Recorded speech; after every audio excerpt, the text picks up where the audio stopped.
Today I'm going to share my experience creating an app for the iPhone. So I've been coding for years. I've done everything from BASIC to C++, Java to JavaScript. I really like making the computer do things and then refining and rewriting my code. So I wanted to try starting from the very beginning and go all the way through to posting an app on the App Store. It's an app that holds schedules for appointments that repeat weekly. The big deal is that widgets will show what the next appointment is and the last appointment is with a little countdown timer.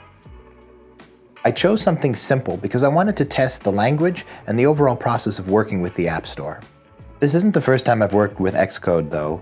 In the past, I remember being really frustrated by the interface with bugs, and I had a hard time getting Swift, then it was called Objective-C, to do some of the simplest things because there would be these little pocket menus and doodads and gizmos. It was never really clear where you'd have to find the secret switch that would turn on the ability for the code to do the thing you told it to do in the first place. And Objective-C was kind of a confusing mess, which, to Apple's credit, they've spent a lot of time fixing up over the past several years. When they announced that they would be coming out with Swift, I cheered until I realized that it was really more of a rebranding exercise.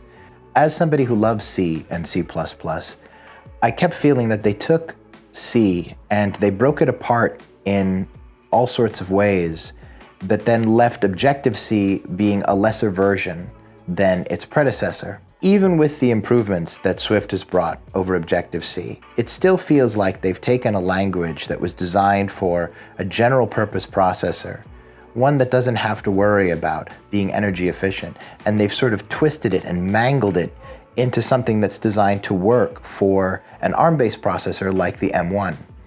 And I think that the A-series processors and M-series processors deserve their own completely new language, one that has all of the kind of efficiency guardrails built in at the most fundamental level. Apple is known for crafting minimalist and well-designed hardware, and for the most part, well-implemented user experiences in its software. I just wish that they had that same eye towards detail, design, and craftsmanship applied to their signature language. But that's not likely to happen anytime soon. Swift is what we've got. I will say that Swift Playgrounds offers a new start to their software development kit, and I look forward to seeing it mature and slowly push out Xcode. I'll let you know when my little app drops on the App Store, and until next time, take care.